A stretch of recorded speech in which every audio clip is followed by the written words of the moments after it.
एक आर्यन ने उसे ठंडी नजरों से घूरा और कहा, अगर यह सप्तचक्र महाविद्यालय न होता तो तू अब तक मर चुका होता। वाकई ऐसा ही था।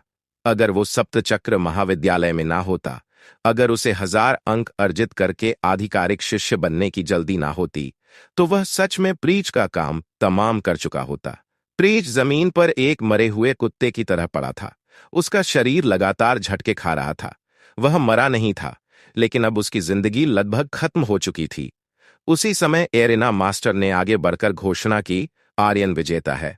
कुल अंक 1230। आर्यन ने जमीन पर पड़े प्रीच की ओर देखा और ताना मारते हुए बोला, केवल 230 अंक और तू खुद को मास्टर कहता है? ठू। हाँ हाँ, जीत गया। आर्यन ने मास्टर को हरा दिया। हाँ हाँ, उसने एरिना में जीत का रिकॉर्ड बना दिया। यह उसकी 2 दिन में लगातार 18वीं जीत है। सप्तचक्र महाविद्यालय का सबसे ताकतवर योद्धा। आर्यन की जय हो। सप्तचक्र महाविद्यालय में कई तरह की रैंकिंग थी। उनमें से एक थी एरिना रैंकिंग की सूची। आज उस सूची में सबसे ऊपर एक नया नाम जुड़ चुका था, आर्यन। एक साधारण सेवक शिष्य ने शून्यवीर स्तर के मास्टर को बुरी तरह घायल कर दिया। ये इतिहास में पहली बार हुआ है। आर्यन ने दक्षिण तरन महाद्वीप के लोगों की कचरा होने की अफवाह को झूठा साबित कर दिया। आर्यन, जो 100 सालों में सप्तचक्र महाविद्यालय में प्रवेश करने वाला दक्षिणी क्षेत्र का पहला व्यक्ति है, अब दक्षिण तरंग महाद्वीप का सबसे ताकतवर योद्धा है। पूरे महाविद्यालय में बस आर्यन की ही चर्चा हो रही थी। एरिना में लगातार 18 जीत दर्ज करना आसान काम नहीं था।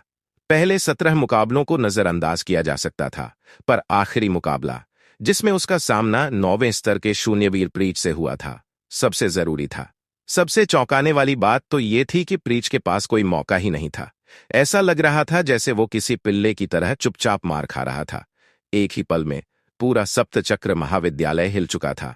गरुड़ हॉल के आंगन में, हा, मास्टर कितने ताकतवर है, कितने जबरदस्त। मैं जानता था कि तुम कहीं भी जाओ, ऊंचाई तक पहुंचोगे, क्योंकि तुम एक असली योद्धा हो।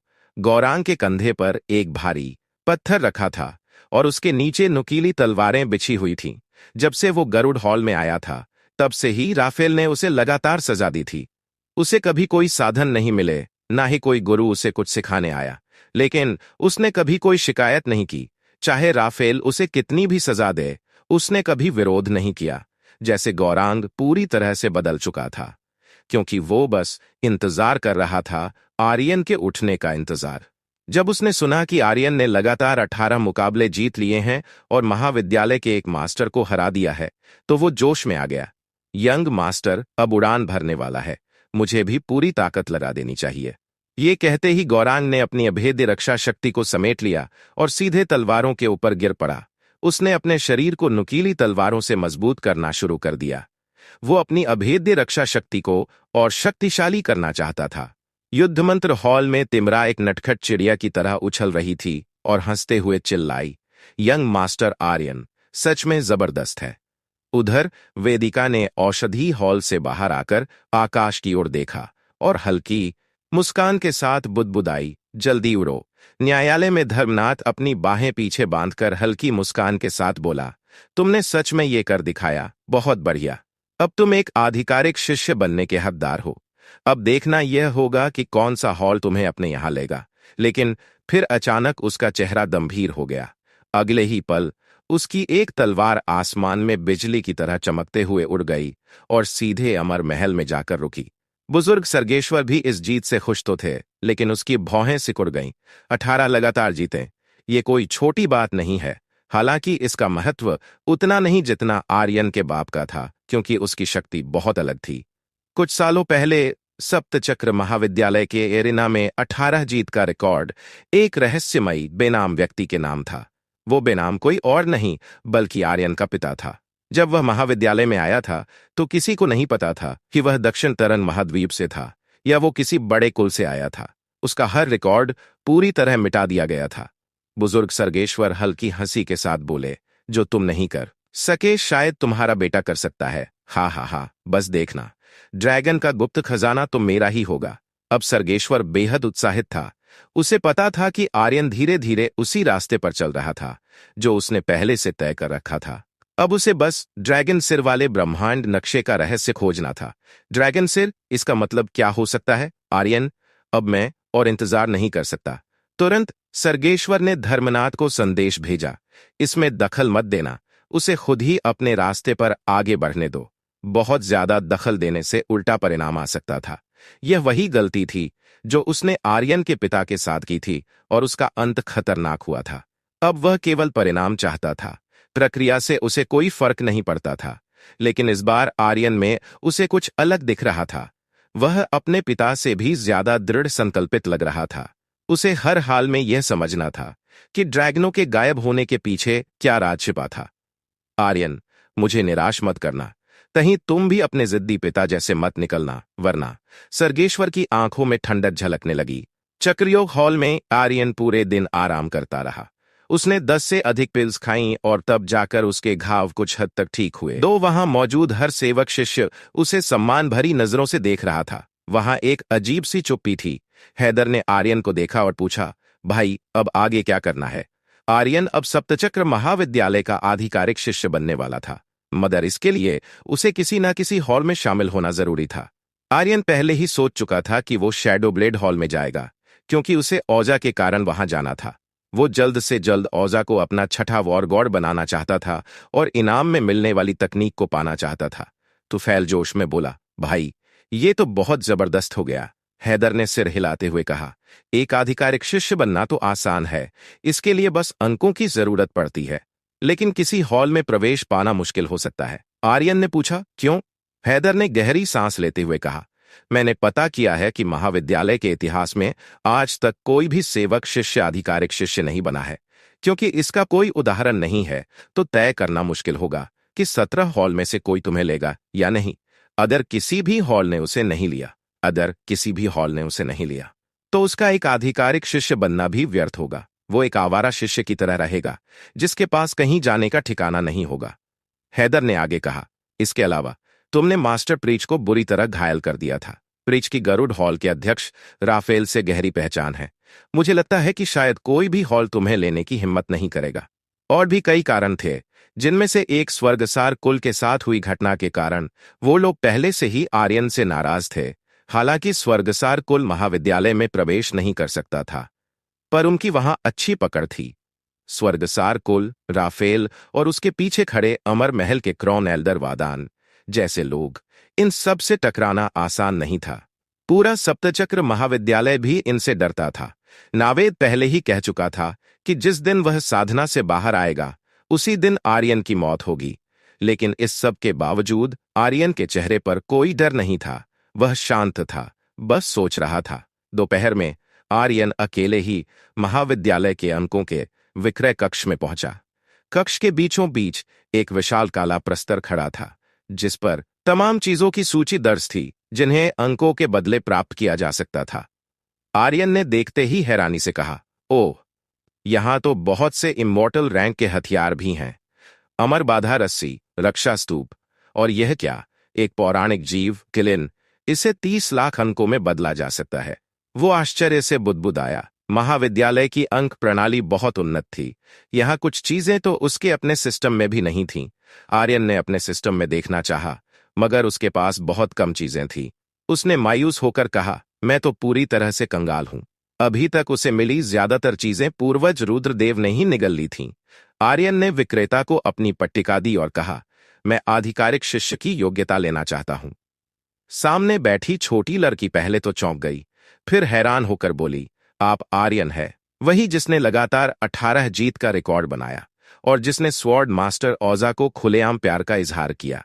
आर्यन को नहीं पता था कि वो महाविद्यालय में इतनी तेजी से प्रसिद्ध हो गया है।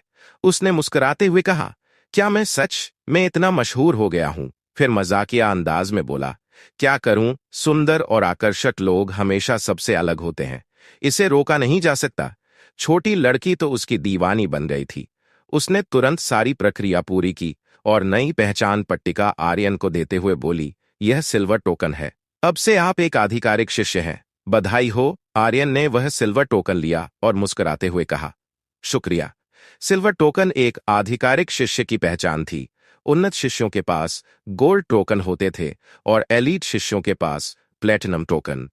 छोटी लड़की उत्साह से बोली, भाई, आपको शैडो ब्लेड हॉल में ही जाना चाहिए।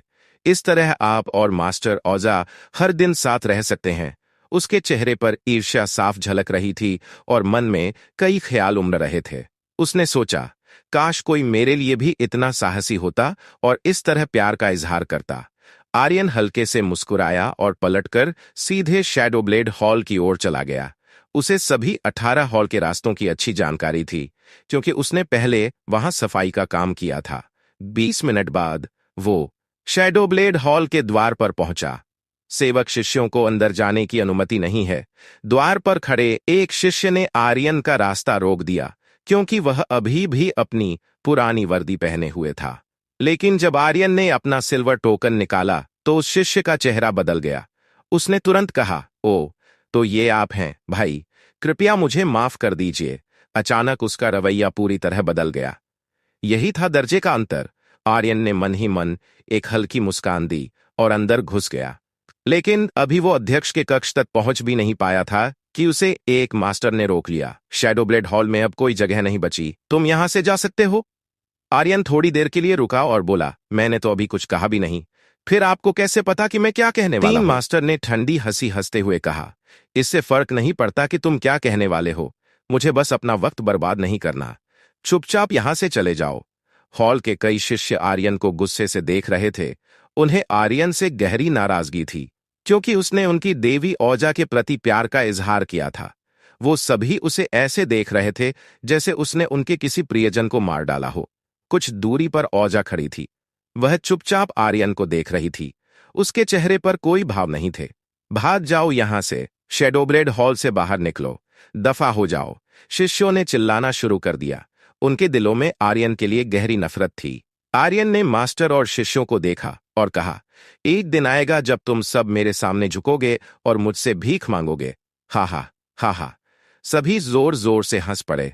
तुम सोचते हो कि सिर्फ 18 लड़ाइयां जीतकर तुम बहुत महान बन गए हो।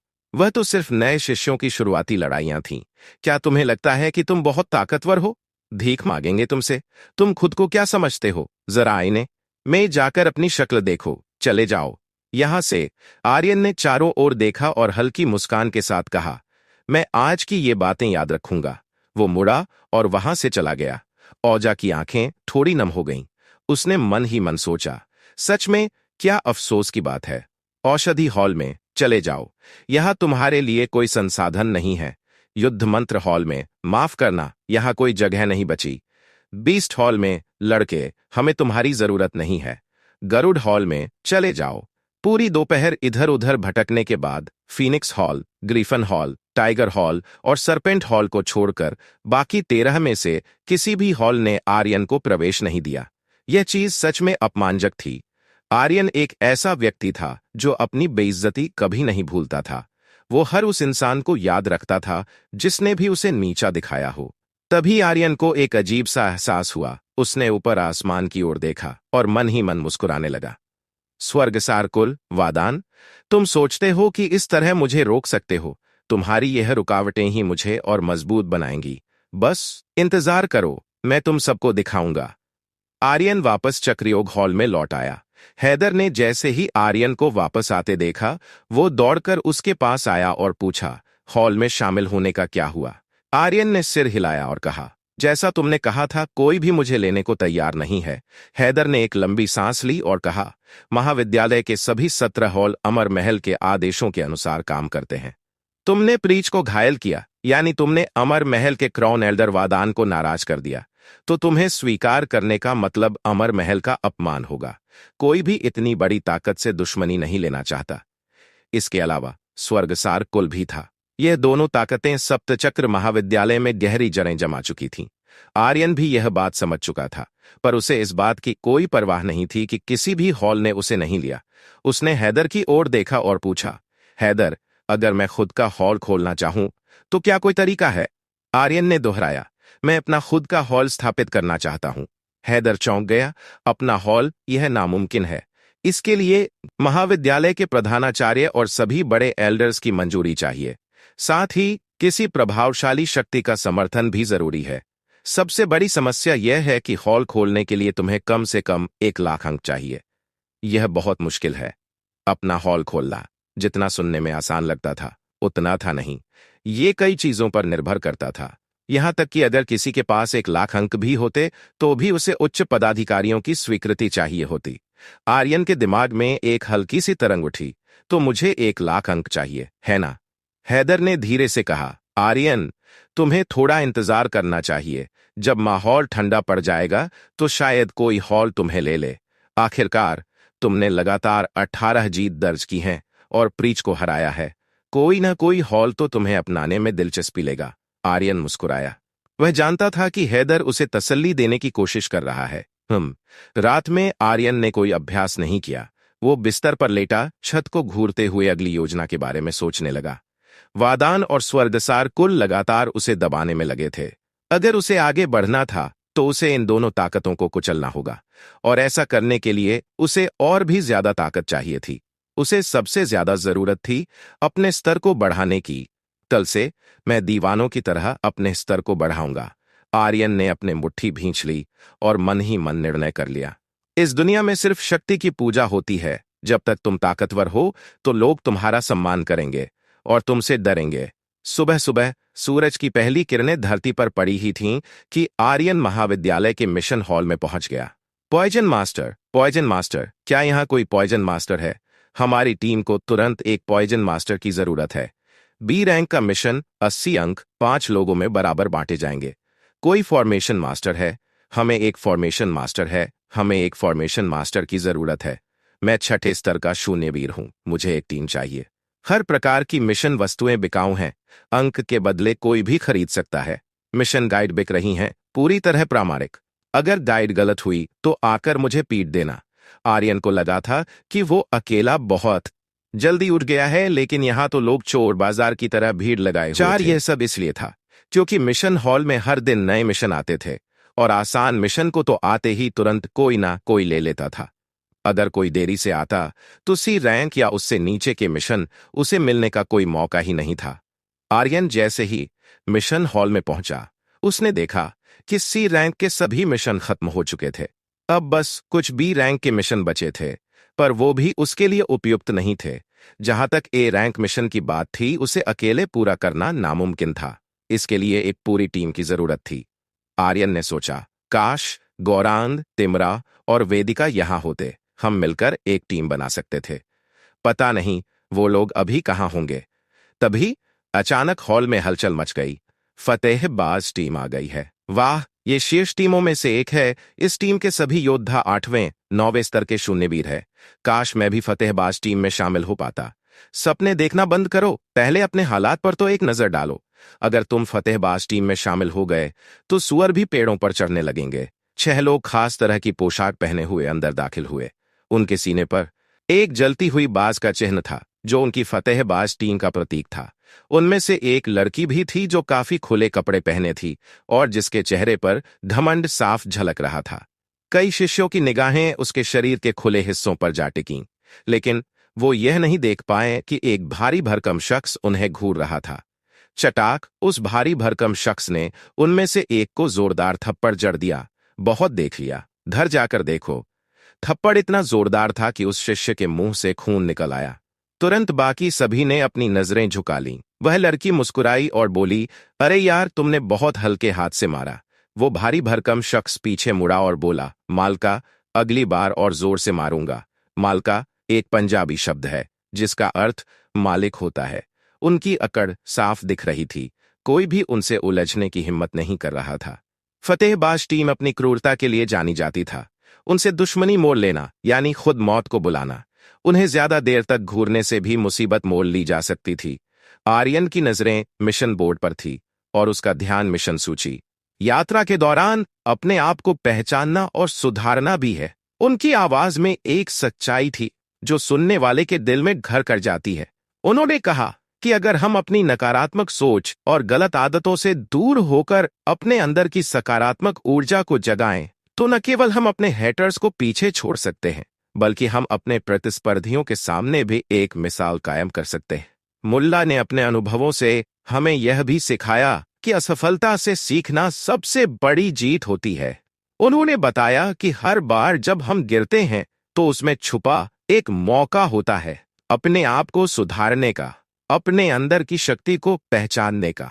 कछुआ, जो अपनी धीमी चाल में भी आगे बढ़ता रहा, हमें यह सिखाता है कि जीवन में निरंतर प्रयास करने से ही सफलता मिलती है, चाहे रास्ते में कितनी भी बाधाएं क्यों ना आए। मुल्ला ने अपनी कहानी के माध्यम से हमें यह संदेश दिया कि हर इंसान के अंदर एक शक्ति होती है जो उसे अपने दुश्मनों के सामने विजयी बना सकती है, परंतु अगर हम अपनी गलत आदतों में फंस कर रह जाएं तो वही आदतें हमें। बोला, किसने तुझे हमारी मालका को देखने की इजाजत दी? लड़की हंस पड़ी और बोली, इस बार ज्यादा ताकत लगाना। आर्यन की भौहें सिकुड़ गई और उसने भी अपना हाथ तेजी से उठाया। Crimson dragon fist. उस हट्टे कट्टे लड़के की ताकत बहुत ज्यादा थी, ऊपर से वो बड़ा ही आज्ञाकारी था। जब उस चुलबुली लड़की ने उसे पूरी ताकत लगाने को कहा तो उसने अपनी 80% ताकत झोंक दी। 80% ताकत एक 8वें स्तर के शून्यवीर की, मतलब सामने वाले को सीधे खत्म करने की तैयारी। जैसे ही आर्यन का मुक्का उसकी हथेली से टकराया, वो कुछ कदम पीछे खिसक गया और उसका हाथ सुन्न पड़ गया था।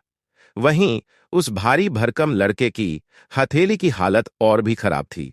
उसे ऐसा लगा जैसे उसने लोहे की दीवार पर हाथ मार दिया हो। उसकी उंगलियां चटकने लगीं और पूरा हाथ दर्द से तड़प उठा। गुस्से में वो चिल्लाया, तूने मेरा वार रोकने की हिम्मत कैसे की? मरना चाहता है क्या? इसी दौरान एक अन्य शिष्य घबराहट में बोला, मालका, वो मिशन जो हमें लेना था कोई और ले गया। लड़की का चेहरा गुस्से से लाल पड़ गया। वह चिल्लाई, किसकी इतनी हिम्मत की मुझसे मिशन छीन ले? इतना कहकर वह मिशन काउंटर की ओर तेजी से बढ़ी। हट्टा कट्टा लड़का भी पीछे हटते हुए आर्यन को घूरते हुए बोला, बेटा, तेरा हिसाब अभी बाकी है। यह कहकर वह भी लड़की के पीछे चला गया। आर्यन ने उसे पूरी तरह नजरअंदाज किया और मिशन बोर्ड को ध्यान से देखने लगा। कोई भी ऐसा मिशन नहीं था जो उसके लिए सही लगे। कोई बात नहीं, कोई भी मिशन ले लेता हूं। वह भी मिशन काउंटर पर गया, अपना सिल्वर टोकन दिया और बोला, ए रैंक का मिशन चाहिए। काउंटर के पीछे बैठे आदमी ने टोकन देखा और कहा, तुम्हारा स्तर अभी इतना ऊंचा नहीं है कि तुम ए रैंक का मिशन ले सको। क्या तुम्हारे पास कोई टीम है? आर्यन ने सिर हिलाया। नहीं। आर्मी ने कहा, तो फिर कोई तरीका नहीं? अकेले ए रैंक मिशन लेने के लिए तुम्हें उच्च स्तर का शिष्य होना पड़ेगा। आर्यन ने पूछा, तो मेरे स्तर के हिसाब से मैं कौन सा मिशन ले सकता हूं? तुम अभी सिर्फ सी रैंक से नीचे के मिशन ही ले सकते हो, पर आज के लिए सारे सी रैंक से नीचे के मिशन पहले ही खत्म हो चुके हैं। कल आना। आर्यन का दिमाग खराब हो गया। सी रैंक से नीचे के सारे मिशन सुबह ही खत्म हो जाते थे। 5 दूसरी ओर फतेहबाज टीम की लड़की इतनी गुस्से में थी कि उसका पूरा शरीर कांप रहा था। उसके गुस्से से उसके कपड़े तक तंग हो गए थे। वह चिल्लाई, किसी ने मुझसे मिशन छीन लिया, अब वो देखेगा। वह गुस्से से पागल हो गई थी। ऐसा लग रहा था जैसे अभी फट पड़ेगी। आसपास के लोग आपस में फुसफुसाने लगे। यह ए रैंक का मिशन था। सुना है फतेहबाज टीम ने इसे लेने के लिए पूरे 1 महीने की तैयारी की थी और अब कोई और इसे ले गया। कौन इतनी हिम्मत कर सकता है कि फतेहबाज टीम से भिड़ जाए? ये तो सीधे मौत को बुलावा देना है। पता नहीं, लेकिन साया नगरी का मिशन हर कोई नहीं ले सकता। सुना है वहां बस अंधेरे में रहने वाले जीव ही रहते हैं जो कभी मरते नहीं। वहां एक सेलेस्टियल रैंक खजाना भी छिपा हुआ है। इसी दौरान आर्यन के पास 2 लोग आकर खड़े हो गए। उनमें से एक अव्यान था। अव्यान ने आर्यन को देखते हुए कहा, भाई आर्यन, क्या तुम टीम बनाना चाहोगे? मैंने अभी एक बी रैंक मिशन लिया है, क्या तुम हमारे साथ आओगे?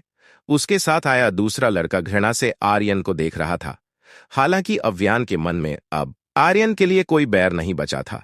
सबसे बड़ी बात यह थी कि पिछली बार हारने के बाद औजा ने उससे जो कहा, उसने आर्यन के लिए उसके मन में सम्मान बढ़ा दिया। आर्यन का स्तर भले ही ज्यादा ऊंचा ना हो, मगर उसकी तलवारबाजी की समझ उसकी सोच से भी कहीं ज्यादा थी। अव्यान हमेशा ऐसे लोगों की इज्जत करता थी जिनकी तलवारबाजी की समझ गहरी हो। जब उसने देखा कि आर्यन को कोई मिशन नहीं मिला, तो उसने खुद आगे बढ़कर उसे बुलाया। आर्यन ने पूछा, क्या तुम्हारी टीम में और लोगों की जरूरत है? उसके बगल में खड़े लड़के ने ठंडे लहजे में कहा, टीम पहले ही पूरी हो चुकी है। अव्यान ने तुरंत हंसते हुए कहा, हमें अभी एक और बंदे की जरूरत है। अगर तुम साथ चलोगे तो टीम पूरी हो जाएगी। हम अंक बराबर बांटेंगे। अगर कुछ और मिलता है तो जो भी उसके लिए सही होगा उसे दे देंगे। अगर कोई भी नहीं हुआ तो हम उसे बेच देंगे। हम सब अंक और पैसों को बराबरी से बांटेंगे। क्या कहते हो? आर्यन को मिशन की बहुत जरूरत थी, तो फिर मुझे तुम्हें शुक्रिया बोलना पड़ेगा, वरिष्ठ भाई। अव्यान हंसते हुए बोला, कोई बात नहीं। और मुझे बस अव्यान ही बुलाओ। हमारी टीम के 3 योद्धा बाहर इंतजार कर रहे हैं। चलो मैं तुम्हें उनसे मिलवाता हूं। एक टीम में कई अलग प्रकार के योद्धा होते हैं, जैसे एक जादूगर, healer, poison master, formation master और बीस्ट मास्टर। अगर सभी लोग अच्छा सहयोग करें तो वो कम मेहनत में ज्यादा हासिल कर सकते हैं। आर्यन मिशन हॉल से बाहर निकला। अव्यान ने अपनी टीम के सदस्यों का परिचय दिया। ये हैं poison master Sameer, formation master Himesh, ये है कुहू जो मेरे ही शैडोब्लेड हॉल से है, और कार्तिकेय से तुम पहले ही मिल चुके हो। इसके बाद अव्यान ने आर्यन का परिचय देते हुए कहा, ये हैं आर्यन जिसने एरेना में लगातार 18 जीत हासिल की हैं। समीर और हिमेश हैरान हो गए। उनके चेहरों पर उत्साह की लहर थी, मगर कुहू और कार्तिकेय की आंखों में एक अवहेलना की झलक थी। कुहू ने सख्ती से कहा, अव्यान भाई, हम बीस्ट मास्टर की तलाश कर रहे हैं। फिर तुम एक ऐसे सेवक शिष्य को क्यों लाए हो जिसे कोई भी हॉल नहीं चाहता?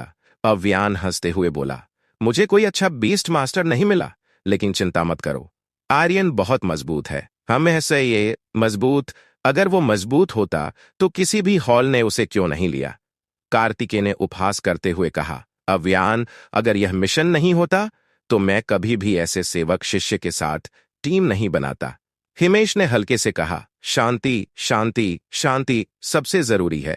समीर ने भी कहा, हाँ, मिशन सबसे जरूरी है। मुझे बस इस मिशन के अंकों की जरूरत है ताकि मैं एक बढ़िया सी पॉइजन स्किल ले सकूं।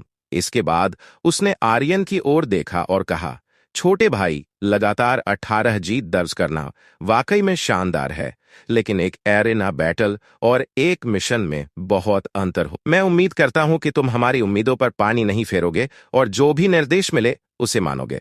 अगर कोई गलती हुई और हम मिशन पूरा नहीं कर पाए तो मैं बिल्कुल भी नरमी नहीं बरतूंगा।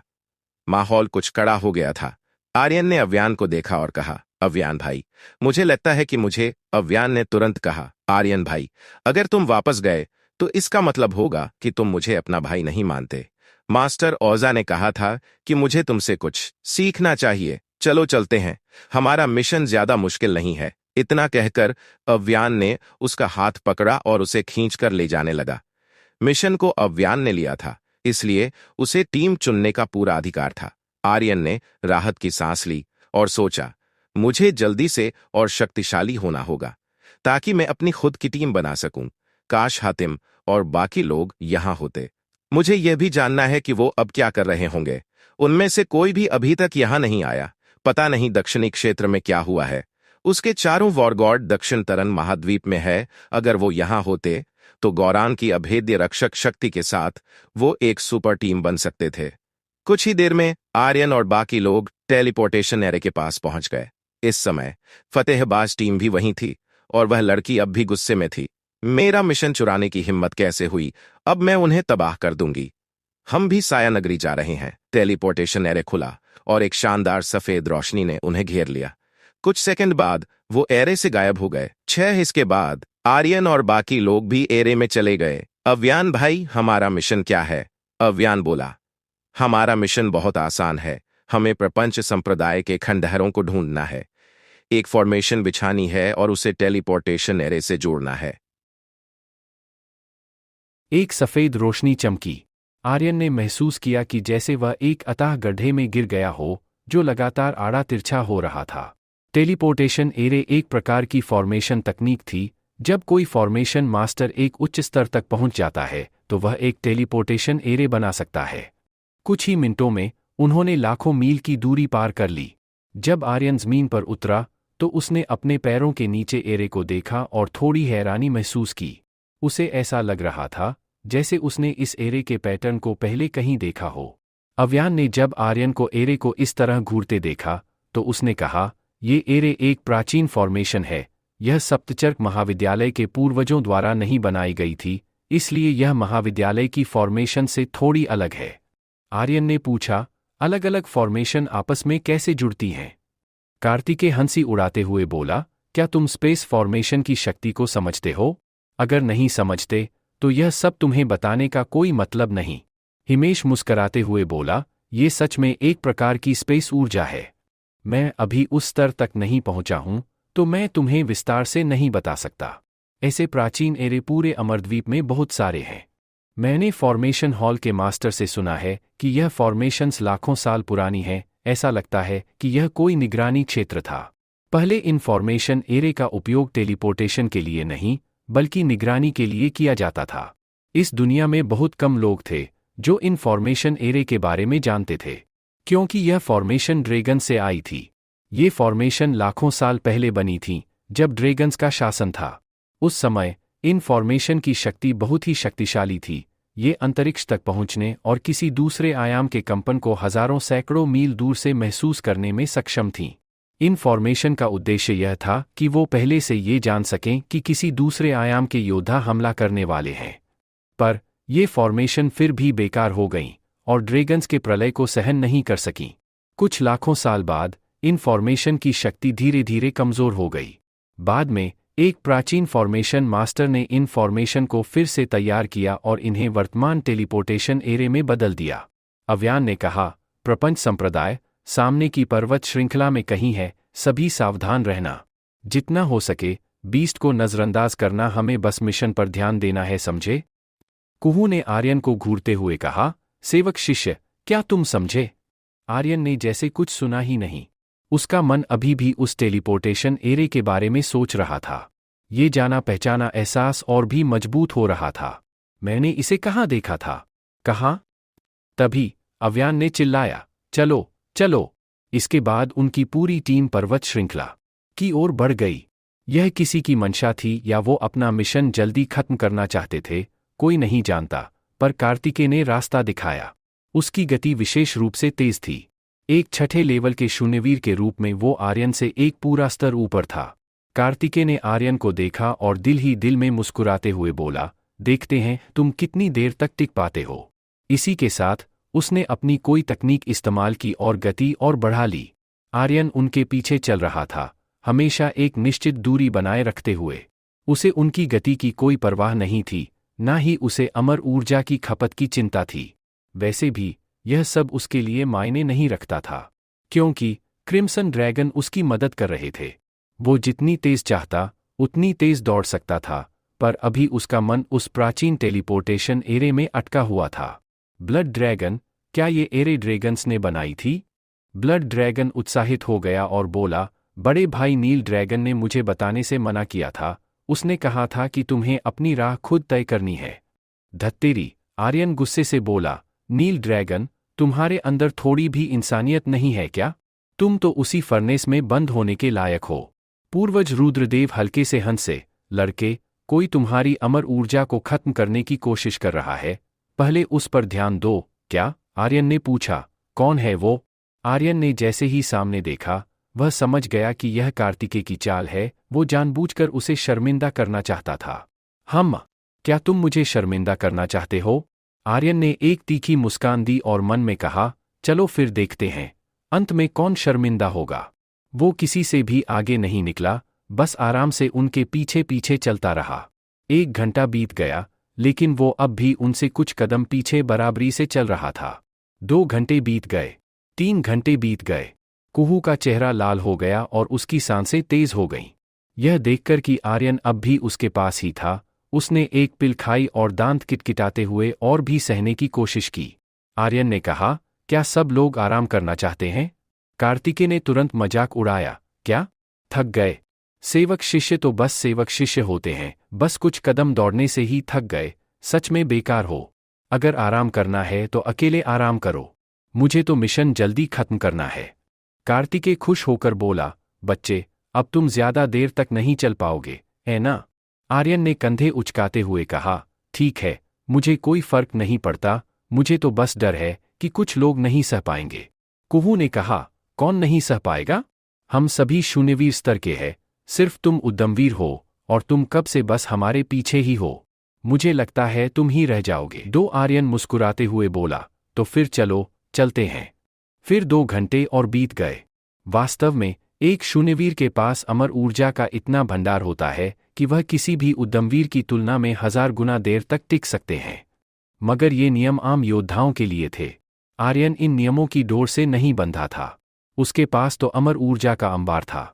एक तो उसने अंतहीन ऊर्जा इमोर्टल रूट को निगला था, जिससे उसकी ऊर्जा पल पल बढ़ती रहती थी। और दूसरी बात, उसके पास सिस्टम की मदद थी। अब तक उसने एक भी बूंद अमर ऊर्जा की खर्च नहीं की थी। HUF HUF HUF. कुहू अब काफी थक चुकी थी और उसकी सांसें तेज हो गई थीं। कार्तिकेय की गति भी अब पहले से बहुत धीमी हो गई थी। उसका चेहरा भी थोड़ा सफेद पड़ा हुआ था। यह उसकी अमर ऊर्जा खत्म होने का संकेत था। जल्दी करो, चलते रहो, आर्यन ने उसे उकसाया। कार्तिकेय ने घृणा से सोचा, मुझे विश्वास नहीं है कि मैं तुझे नहीं कुचल पाऊंगा। यह सोचकर उसने अपनी गति फिर से बढ़ा दी। वो और 1 घंटे तक दौड़ा। अब कुहू और भी थक चुकी थी। उसकी ऊर्जा बिल्कुल सूख चुकी थी। उसके पास अब थोड़ी भी अमर ऊर्जा नहीं बची थी। कार्तिकेय का चेहरा भी सफेद हो गया था। अव्यान और हिमेश की अमर ऊर्जा भी खत्म हो चुकी थी। वो भी अब और नहीं दौड़ सकते थे। इतनी तेज दौड़ने से उनकी पूरी अमर ऊर्जा खत्म हो गई थी। धड़ाम। कुहू गिर पड़ी और बोली, अब और नहीं चल सकती, मेरी अमर ऊर्जा खत्म हो गई है। इसके बावजूद कि उसने पूरे रास्ते कई ऊर्जा पिल्स खाई थी, फिर भी वो थककर चूर हो चुकी थी। लेकिन आर्यन का एक पसीना तक नहीं निकला था। वो मुस्कुराया और कार्तिकेय से बोला, कार्तिकेय भाई, जल्दी चलिए, हमें जल्दी मिशन पूरा करना है। आप ही ने कहा था कि हमें जल्दी खत्म करना है, अब तुम धीरे धीरे क्यों दौड़ रहे हो? यह ठीक नहीं है। आर्यन ने उसे क्रूरता से शर्मिंदा किया। वो ईंट का जवाब पत्थर से देना जानता था। कार्तिकेय अब और नहीं सह सकता था। वो आर्यन को गुस्से से घूरने लगा, फिर एक कदम आगे बढ़ा और बोला, तू मौत को दावत दे रहा है। अव्यान ने तुरंत कार्तिकेय को रोका और कहा, कार्तिकेय भाई, गुस्सा मत करो। आर्यन बोला, तुम ही ने कहा था कि हमें जल्दी मिशन पूरा करना है, अब तुम दौड़ क्यों नहीं रहे? अब तुम क्यों धीमे हो गए? आर्यन को ऐसे जलनखोर लोगों से सख्त नफरत थी। हिमेश ने हाँफते हुए कहा, शांत शांत, हमें शांत रहना चाहिए। अव्यान ने कहा, आर्यन भाई, तुम भी थोड़ा कम बोलो, अब सबकी अमर ऊर्जा खत्म हो चुकी है। यहीं रुकते हैं, थोड़ा आराम करते हैं ताकि सबकी ऊर्जा वापस भर सके, फिर हम आगे बढ़ेंगे। अव्यान का यह वाक्य खत्म भी नहीं हुआ था कि उसकी नज़र अचानक सामने चट्टान पर बैठी एक विशाल आकृति पर पड़ी, जो अपनी आंखों में हल्की काली चमक के साथ उन्हें ही घूर रही थी। ये एक बीस्ट था, एक विशाल डेमोनिक बीस्ट, जिसका पूरा शरीर धधकती आग से जल रहा था।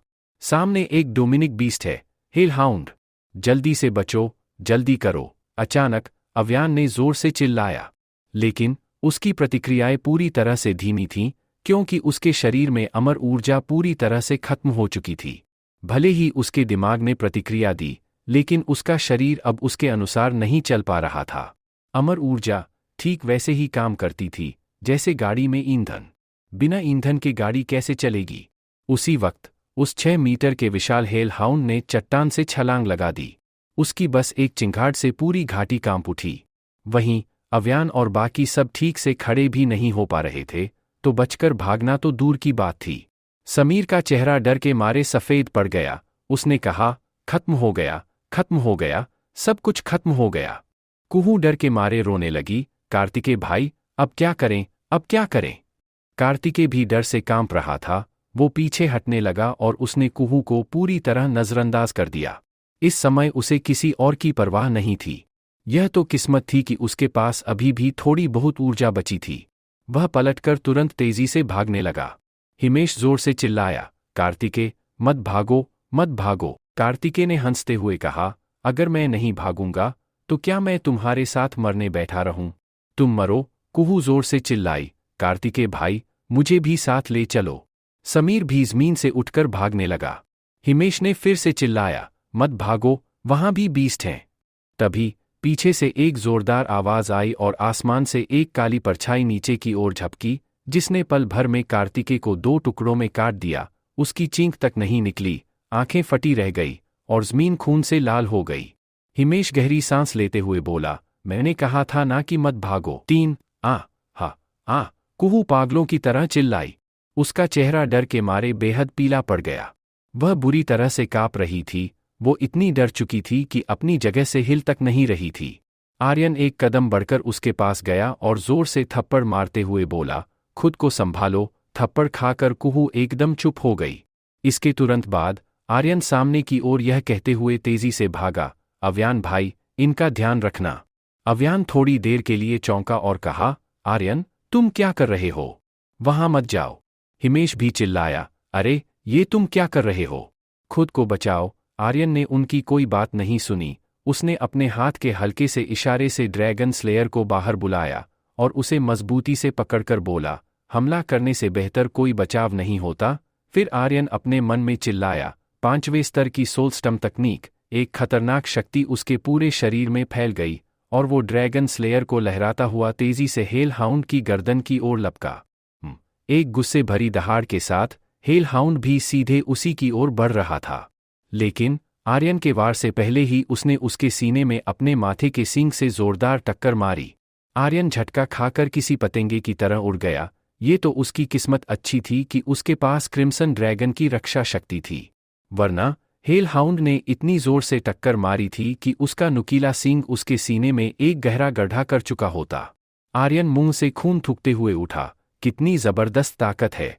उसने होठों से खून पोंछा और मुस्कुराते हुए बिजली की गति से वापस हेल हाउंड की ओर दौड़ा। फिर से इस बार उसने दोनों हाथों से ड्रैगन स्लेयर पकड़ा और अपने दिल में चिल्लाया, डार्क ड्रैगन गॉड स्लैश गौर। डार्क ड्रैगन गॉड की छाया ने दहाड़ मारी।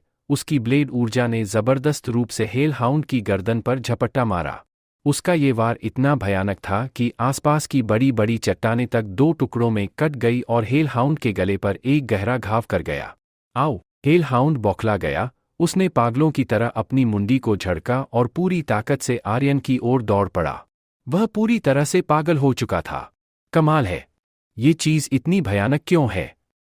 हेल हाउंड की रक्षा शक्ति वास्तव में जबरदस्त थी। उसे ड्रैगन स्लेयर से भी कोई खास नुकसान नहीं हुआ। तो फिर तरीका बदलते हैं। आर्यन ने ड्रैगन स्लेयर को वापस रखा, अपने दोनों हाथ पैर फैला लिए और जमीन पर लेट गया।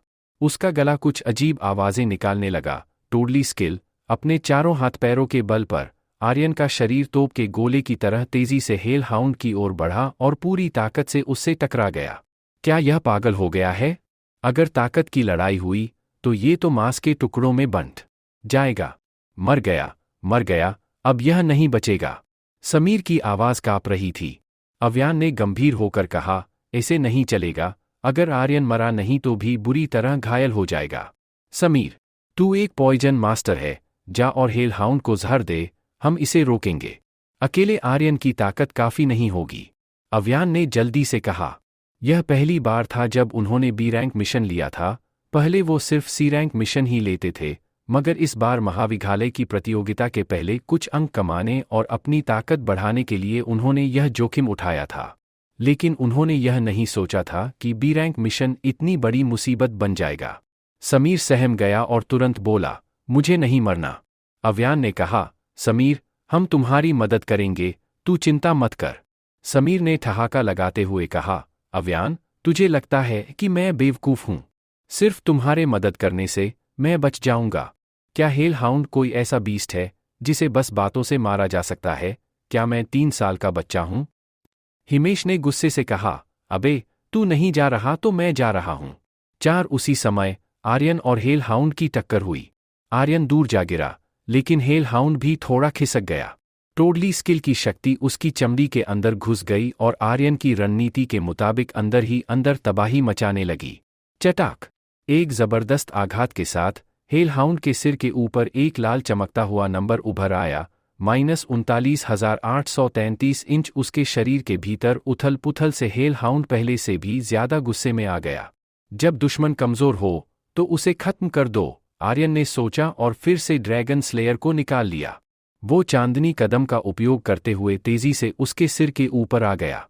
लेकिन इस बार उसने ड्रैगन स्लेयर की ब्लेड से नहीं, बल्कि उसके पिछले हिस्से से वार किया। धड़ाम! हेल हाउंड जोर से जमीन पर आ गिरा। स्प्लिटिंग पल्स तकनीक। आर्यन ने अपने दोनों घूंसे जमीन पर दे मारे, जिससे पूरा इलाका हिल उठा। हेल हाउंड का विशाल शरीर हवा में उछल गया। आर्यन भी बिजली की गति से उसकी ओर उछला, दोनों हाथों को एक मुक्के में बदला और वार किया। पहाड़ तोड़ मुक्का। इस मुक्के में इतनी खतरनाक शक्तियां थी कि एक पल के लिए हवा में आदमखोर किंग कांग बीस्ट की परछाई दिखी, जिसने हेल हाउंड को हवा में और ऊपर उछाल दिया। ड्रैगन स्लेयर तकनीक। 1000 कट। आर्यन ने हवा में ऐसे कदम रखा मानो जमीन पर रख रहा हो, फिर तेजी से उछलकर हेल हाउंड के ऊपर आ गया और ड्रैगन स्लेयर को पागलों की तरह चलाने लगा। ड्रैगन स्लेयर तकनीक की शक्ति के अलावा इन वारों में बिजली की शक्ति भी समाई हुई थी, जिससे ऐसी चमक पैदा हो रही थी जैसे गर्म चाकू से मक्खन काटा जा रहा हो। चिंगारियां और बिजली चारों ओर फैल गईं। ये देखकर अव्यान और बाकी सभी दंग रह गए। आर्यन इस वक्त किसी देवता से कम नहीं लग रहा था। अव्यान बुदबुदाया, मास्टर ओजा सही थी, यह लड़का साधारण नहीं है। आर्यन ने हेल हाउंड के लगभग 1000 टुकड़े कर दिए थे और वो अपने दिल में गरजा, अब मर। बधाई हो आर्यन, तुमने हेल हाउंड को मारा है। इनाम के रूप में तुम्हें 35,000 EXP पॉइंट्स, 500 अमर ऊर्जा पॉइंट्स और 1 अमर मूल्य मिला है। बधाई हो, तुम्हें हेल आर्मर मिला है। बधाई हो, तुम्हें हेल हाउंड ब्लडलाइन मिली है। क्या तुम इसे अवशोषित करना चाहते हो?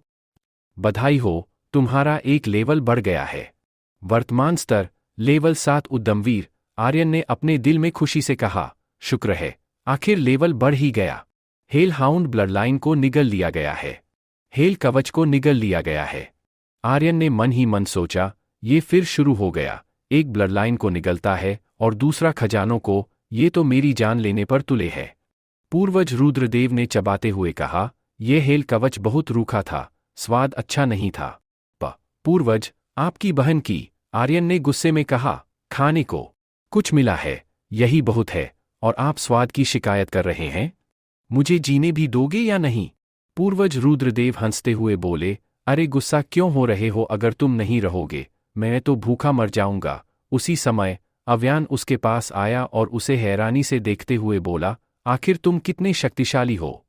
हिमेश भी बोला, भाई तू सच में हमें डरा देगा, तू तो कमाल का शक्तिशाली है।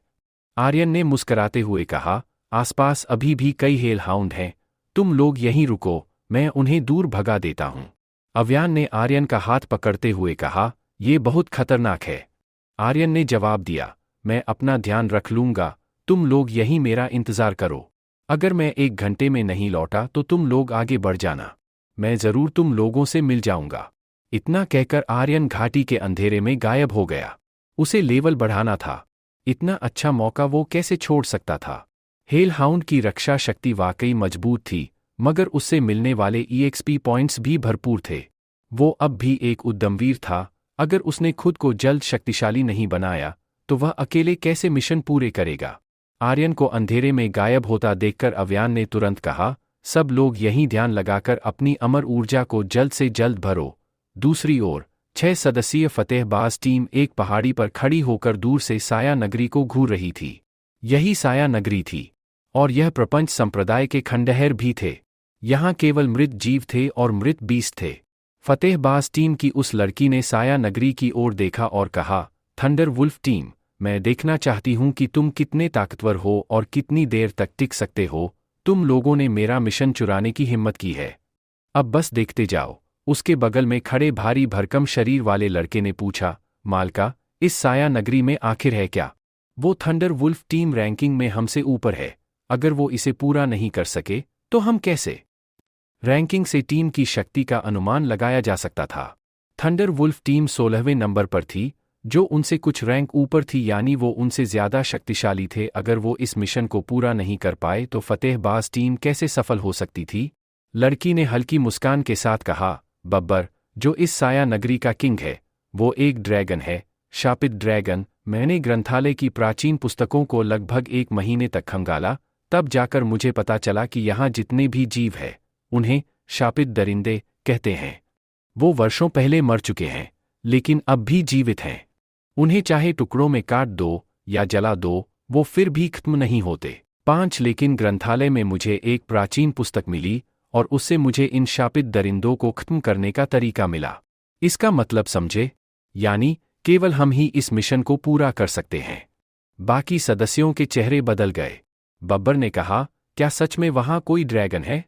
लड़की ने कहा, बिल्कुल, ड्रैगन गायब हो गए हैं, इसका मतलब यह नहीं कि वे अस्तित्व में नहीं हैं। स्वर्गसार कुल लाखों वर्षों तक छिपा रहा, लेकिन वे फिर से प्रकट हुए।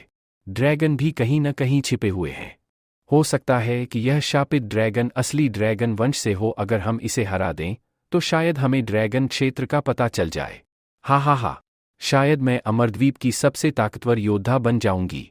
सुना है कि जो भी ड्रैगन क्षेत्र को खोजेगा वह हजारों ड्रैगनों का एम्परर बन जाएगा।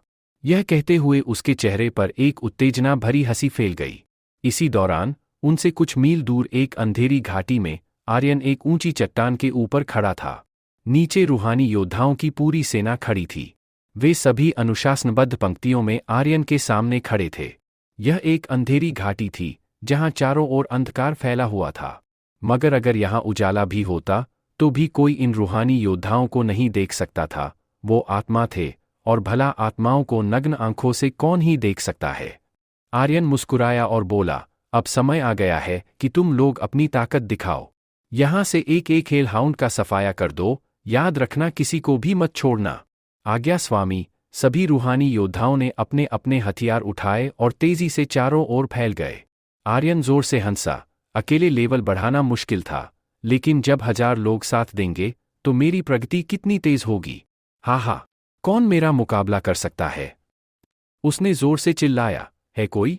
10 मिनट बाद, बधाई हो आर्यन, तुमने हेल हाउंड को मारा है।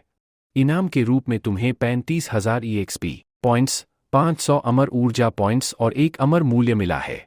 बधाई हो, तुम्हें हेल आर्मर मिला है। बधाई हो, तुम्हें हेल हाउंड ब्लड लाइन मिली है। क्या तुम इसे अवशोषित करना चाहते हो? सिस्टम की आवाज मधुर वाणी की तरह उसके कानों में गूंज रही थी। आर्यन हंसते हुए बोला, ड्रैगन स्लेयर, अब जितनी चाहो उतनी ब्लड लाइन अवशोषित कर लो। यह दाता पूरी तरह से मेहरबान है। डिंग डिंग डिंग। सिस्टम की आवाज थमने का नाम ही नहीं ले रही थी। हर मिनट एक न एक हेल हाउंड मारा जा रहा था। भले ही आर्यन उन्हें नहीं मार रहा था, लेकिन रूहानी योद्धा आर्यन द्वारा बुलाए गए थे और उसी के संसाधनों से प्रशिक्षित किए गए थे, इसलिए जितने भी बीस्ट वह मार रहे थे उनका पूरा इनाम आर्यन को मिल रहा था। EXP पॉइंट्स की जैसे बाढ़ आ चुकी थी, वे तेजी से बढ़ रहे थे। आधे घंटे बाद, बधाई हो, तुम्हारा एक लेवल बढ़ गया है। वर्तमान स्तर लेवल 8 उद्यमवीर। वाह, ये तो जबरदस्त है। मजा आ गया।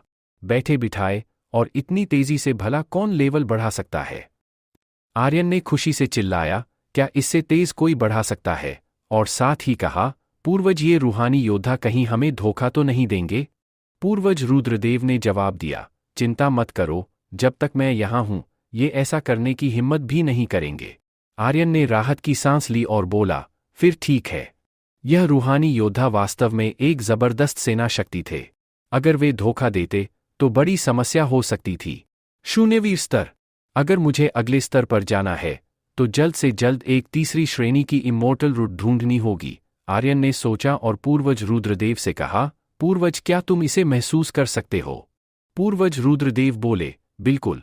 आर्यन ने कहा, तो ध्यान देना, देखो आसपास कहीं कोई हेल हाउंड किंग तो नहीं है। पूर्वज रुद्रदेव हल्के से मुस्कुराए और बोले, समझ गया। दूसरी ओर, आर्यन अभी तक वापस क्यों नहीं आया? 1 घंटा होने को आया है। समीर अधीरता से बोला, मुझे लगता है कि हमें अब निकल जाना चाहिए। आखिर वह बस एक मामूली सा शिष्य है, हमें उसके लिए इंतजार क्यों करना चाहिए? अव्यान ने भौहें चढ़ाकर कहा, समीर, अगर आर्यन नहीं होता तो हम सब अभी तक मारे जा चुके होते। कुहू गुस्से से बोली, तो क्या हुआ? उसने मुझे मारा था, मैं इसे यूं ही नहीं जाने दूंगी। जब हम वापस लौटेंगे तो मैं उससे बदला लूंगी। हिमेश ने हस्तक्षेप किया, शांति रखो, हम एक टीम हैं, हमें एक साथ मिलकर रहना चाहिए। कुहू ने उसे घूरते हुए कहा, जब उसने मुझे मारा था तब तुमने शांति की बात क्यों नहीं की? इसी तरह 1 घंटा और बीत गया, लेकिन आर्यन अब तक नहीं लौटा था। असल में आर्यन जल्दी से वापस जाकर अव्यान और बाकी लोगों से मिलना चाहता था, लेकिन जैसे ही वह जाने वाला था, एक रूहानी योद्धा ने उसे संदेश भेजा कि उसने एक ताकतवर बीस्ट को देखा है। आर्यन तुरंत समझ गया कि यह किंग बीस्ट होगा, और वो उत्तेजित होकर उसे मारने के लिए चला गया। पूरा 1 घंटा हो गया, अब और इंतजार नहीं कर सकते। उसे लगता है कि वह कोई खास आदमी है। अगर हमारी अमर ऊर्जा खत्म नहीं होती तो हमें उसकी सुरक्षा की जरूरत भी नहीं पड़ती। समीर ने अपनी डर की भावना भूलकर उपेक्षा से कहा, भाई अव्यान, अब और इंतजार नहीं किया जा सकता। कुहू ने भी कहा, एक मामूली सा सेवक शिष्य क्या कर सकता है? मुझे तो लगता है कि वो कब का किसी बीस्ट का शिकार बन चुका होगा। मैंने उसके लिए पूरे 1 घंटे तक इंतजार किया, मेरा फर्ज पूरा हो गया। समीर ने तुरंत कहा, भाई अव्यान, हमें जल्दी से अपना मिशन खत्म करके निकलना चाहिए। हमारा समय बहुत कीमती है, इसे एक साधारण शिष्य के लिए बर्बाद नहीं कर सकते। अव्यान ने हिमेश की ओर देखा। हिमेश ने हल्की आवाज में कहा, अगर वो अब तक वापस नहीं आया है तो या तो वह रास्ता भटक गया है या फिर वह आगे कुछ नहीं बोला। साथ ही आसमान में अंधेरा और ज्यादा गहराता जा रहा था।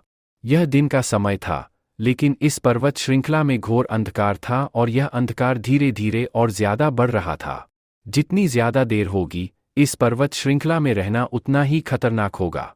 अव्यान ने उस दिशा में देखा जहां आर्यन गया था और मन ही मन कहा, आर्यन, अपना ध्यान रखना।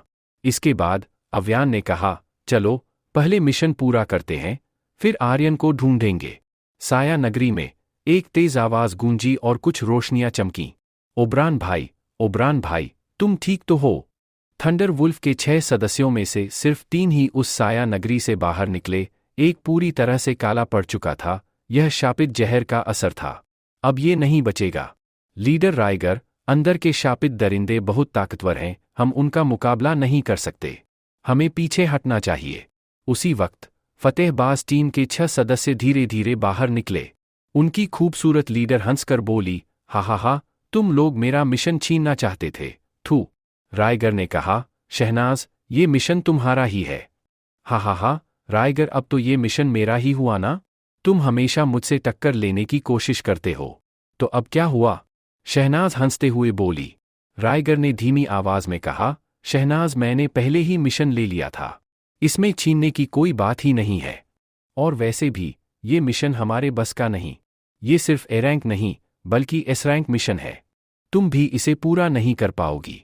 शापित दरिंदों को मारना नामुमकिन है। शहनाज ने ताना मारते हुए कहा, तुम नहीं कर सकते, पर मैं कर सकती हूं। बस देखना, जब मैं ये मिशन पूरा कर लूंगी तो मेरी फतेहबाज टीम तुम्हारी थंडर वुल्फ टीम को मिट्टी में मिला देगी। राइगर की आंखें ठंडी हो गईं। उसने कहा, शहनाज, मैं तुम्हें सलाह देता हूं कि अंदर मत जाओ। अपनी सलाह अपने पास रख। क्या तुम सोचते हो कि मैं भी तुम्हारी तरह निकम्मी हूं? शहनाज ने हंसते हुए कहा। फिर वो अपनी टीम के सदस्यों से साया नगरी की ओर इशारा करते हुए बोली, चलो दोस्तों, अंदर चलते हैं। बब्बर ने आगे बढ़कर अपने कंधे पर रखा भारी हथौड़ा उठाया और पूरे जोश के साथ साया नगरी के द्वार पर जोरदार वार किया। एक तेज आवाज गूंजी, द्वार खुल गया और उसी वक्त एक भयानक काली ज्वाला का तूफान बाहर निकला। राइगर का चेहरा बदल गया। उसने कहा, बेवकूफ, यह तुमने क्या कर दिया?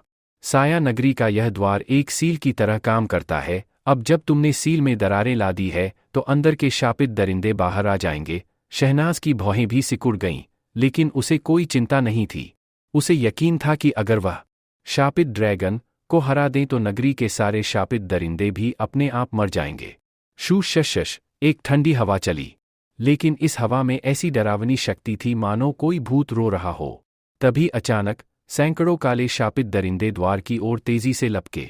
शहनाज ने आदेश दिया, तुम पांचों इन शापित दरिंदों की धुंध को रोक कर रखो। मैं अंदर जाती हूं। अगर हमें इन्हें खत्म करना है तो पहले शापित ड्रैगन को खत्म करना होगा।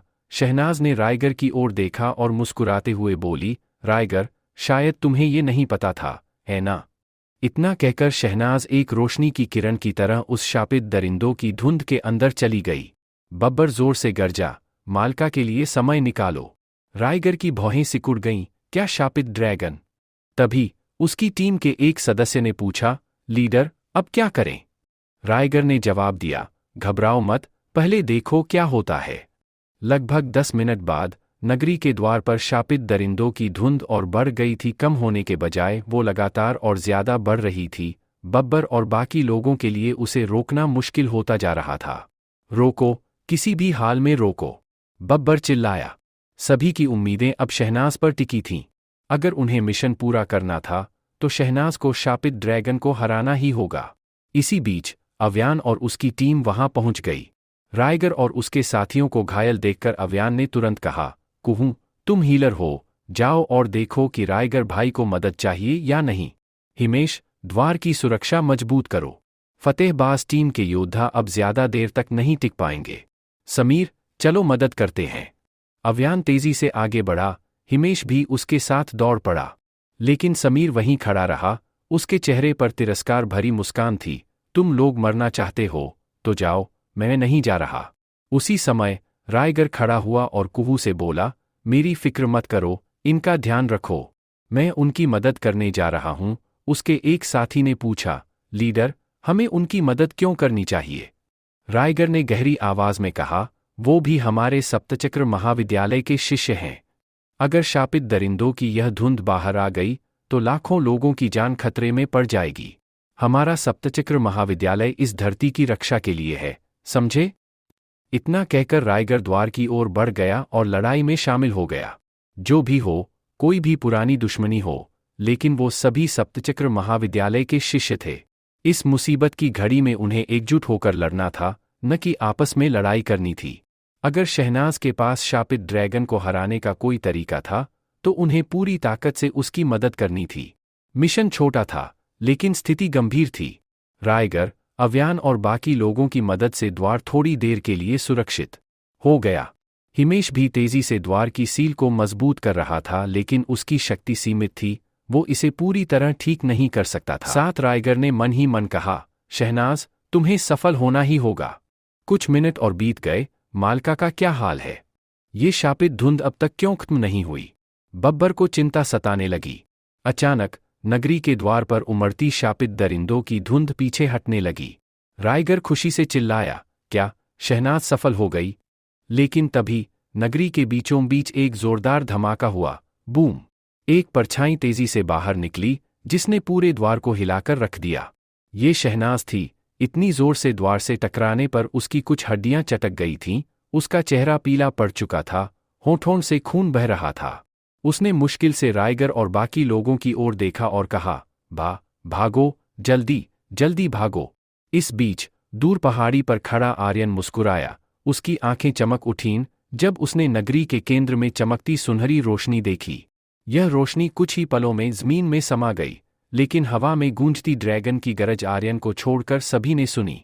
नील ड्रैगन उत्तेजित हो उठा। Dark dragon, blood dragon, crimson dragon, क्या तुमने भी शापित ड्रैगन की आभा महसूस की? डार्क ड्रैगन ने अपनी आंखें खोलीं और कहा, इसे बहुत पहले आ जाना चाहिए था। इसके होने से हमारे मास्टर ज्यादा सुरक्षित रहेंगे। ब्लड ड्रैगन ने चिंता जताई। बड़े भाई नील ड्रैगन, क्या मास्टर शापित ड्रैगन को पहचान पाएंगे? अगर ऐसा नहीं हुआ तो स्थिति बेहद गंभीर हो जाएगी। क्रिम्सन ड्रैगन गरजा, अगर उसने हमारे मास्टर को छुआ भी तो मैं उसे चकनाचूर कर दूंगा। नील ड्रैगन, डार्क ड्रैगन और ब्लड ड्रैगन एकदम चुप हो गए। क्रिम्सन ड्रैगन ने खांसते हुए कहा, ये तो हमारे 8वें भाई ने कहा था, मैंने कुछ नहीं कहा।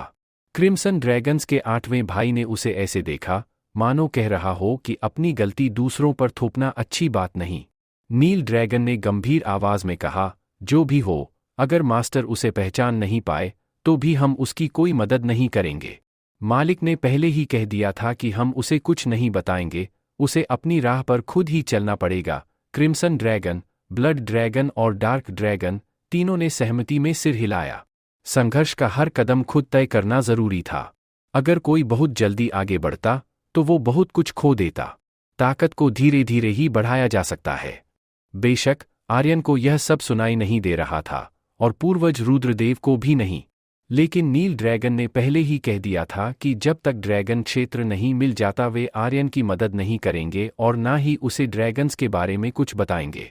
सब कुछ तभी सामने आएगा जब आर्यन खुद ड्रैगन क्षेत्र को खोज निकालेगा और अपनी पूरी शक्ति प्राप्त करेगा। अगर ऐसा नहीं हुआ तो सब व्यर्थ जाएगा। शापित नगरी का द्वार, भागो, मेरी चिंता मत करो, बस भागो। शहनाज का चेहरा सफेद पड़ गया था।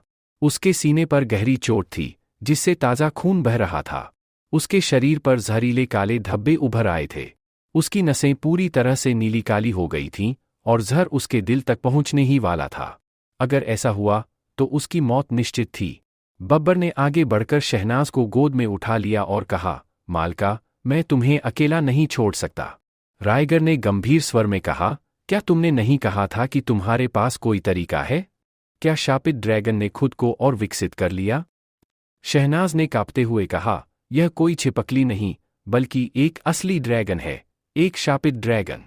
मैंने उसे खत्म करने के लिए अपनी पूरी शक्ति लगा दी थी, लेकिन मैंने उसे बहुत कम आंक लिया, मैं उसे एक खरोंच तक नहीं दे पाई। वो तेजी से विकसित हो रहा है, यहाँ तक कि अब उसके शरीर पर असली शल्कें उभर आई है। शहनाज उस दृश्य को याद कर कांप उठी। वह भयभीत थी। हम उससे नहीं जीत सकते, जल्द से जल्द एल्डर्स और प्रधानाचार्य को सूचना दो। शापित नगरी का खतरा अब ऐसे स्तर तक बढ़ गया है। इसके अलावा मुझे डर है कि अगर यह नगरी पश्चिमी राक्षसों के हाथ में चली गई तो वो राक्षस और भी शक्तिशाली हो जाएंगे। शहनाज ने चेतावनी दी। अव्यान और उसकी टीम का मिशन था कि वे इन स्थानों का पता लगाएं और एक टेलीपोर्टेशन एरे स्थापित करें। यह सब आने वाले युद्ध की तैयारियों के लिए किया जा रहा था, जो पश्चिमी राक्षसों के साथ होने वाली थी। पश्चिमी राक्षस आर्यन द्वारा पकड़े गए प्राचीन राक्षसों से बहुत अलग थे। हालांकि यह उन्हीं के वंशज थे, पर रंग रूप से लेकर शक्तियों के मामले में उनमें धरती आकाश जितना बड़ा अंतर था। केवल अव्यान ही नहीं बल्कि इस वक्त महाविद्यालय के ज्यादातर छात्र इसी लक्ष्य के लिए काम कर रहे थे। शापित नगरी को साफ करना भी उसी रणनीति का एक हिस्सा था। लेकिन अब स्थिति उनकी उम्मीद से कहीं ज्यादा खतरनाक बन चुकी थी। यह मिशन अब किसी भी हाल में पूरा नहीं हो सकता था।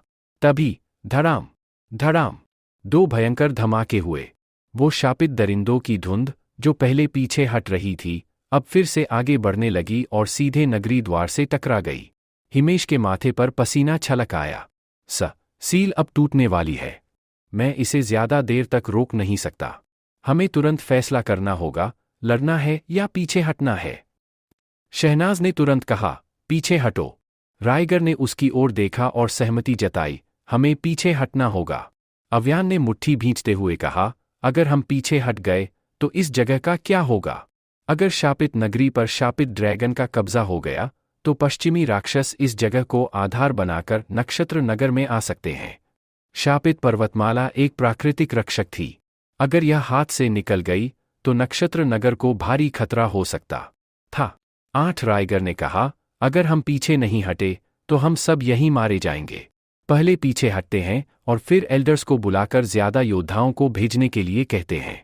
हमारी मौजूदा ताकत इस खतरे से निपटने के लिए काफी नहीं है। धड़ाम। रायगर के बात पूरी करने से पहले ही नगरी के द्वार की सील टूट गई। सभी के चेहरे पर डर छा गया। हे भगवान, अब तो सब खत्म, हम बच नहीं सकते। इस बीच समीर और कुहू पहले ही काफी दूर भाग चुके थे। रायगर सबसे आगे खड़ा था और चिल्लाया, सब लोग पीछे हटो। बब्बर ने शहनाज को एक अन्य योद्धा को सौंप दिया और आगे बढ़ गया, मालका को सुरक्षित ले जाओ। बब्बर ने अपने विशाल हथौड़े को उठाया और नगरी द्वार के सामने खड़ा हो गया। उसका भारी शरीर द्वार के आगे एक ढाल का काम रहा था। वह जोर से दहाड़ा, आओ सब आओ, देखता हूं कौन टिक पाता है। शहनाज का दिल बैठ गया। वह जोर से चिल्लाई, नहीं नहीं बब्बर। शापित दरिंदों ने ताबड़तोड़ हमले किए, लेकिन बब्बर ने सभी हमलों को रोक लिया। उसकी पूरी देह काली पड़ चुकी थी। शापित जहर का असर उस पर होने लगा था, लेकिन वो गिरा नहीं, बल्कि अपने हथौड़े को और तेजी से घुमा रहा था।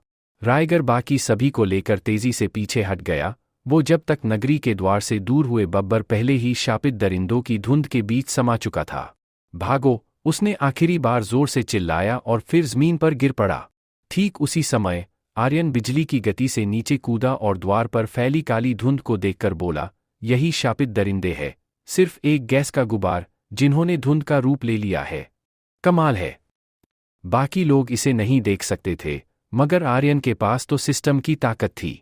वह साफ देख सकता था कि उस धुंध के अंदर सैकड़ों काले रंग के ऊर्जा मूल थे और अगर मूल दिख रहा था तो उन्हें खत्म किया जा सकता है।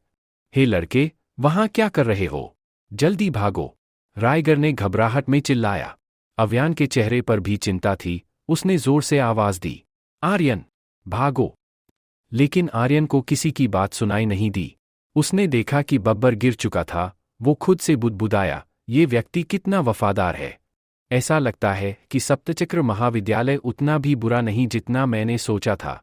फिर आर्यन आगे बढ़ते हुए गर्जा, रूहानी योद्धाओं, रास्ता बनाओ, मेरे आदेश का पालन करो।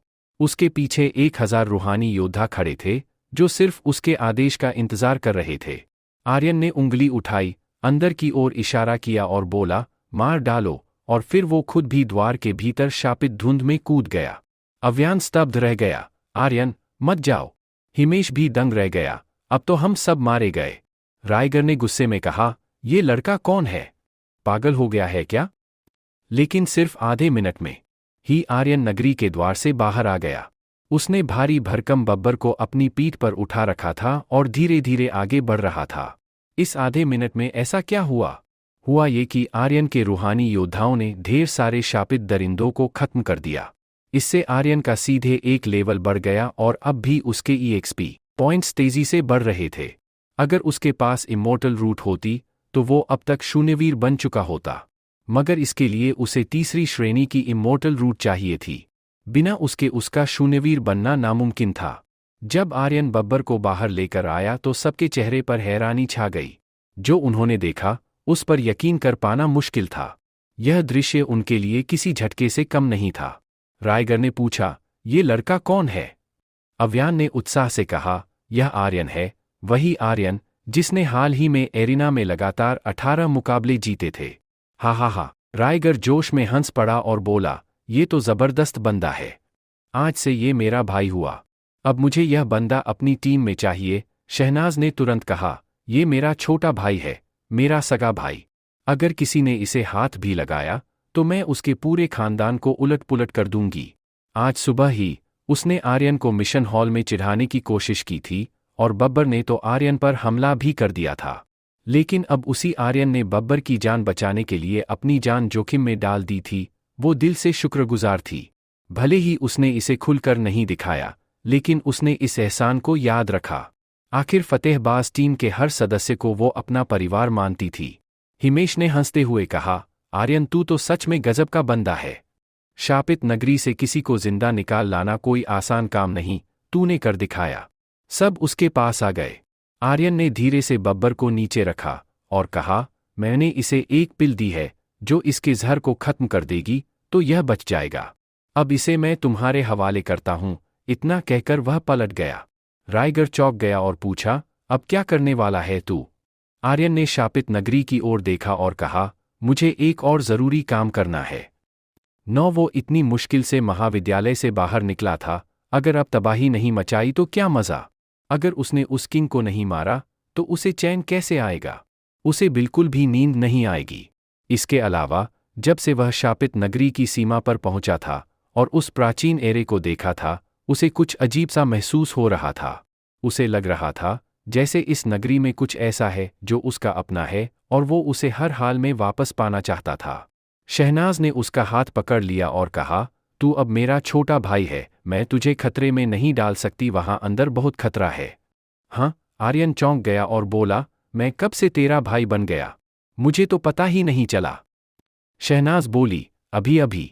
ये बात मत पकड़, असली बात यह है कि तू अंदर नहीं जाएगा। हमें तुरंत एल्डर्स को खबर देनी होगी।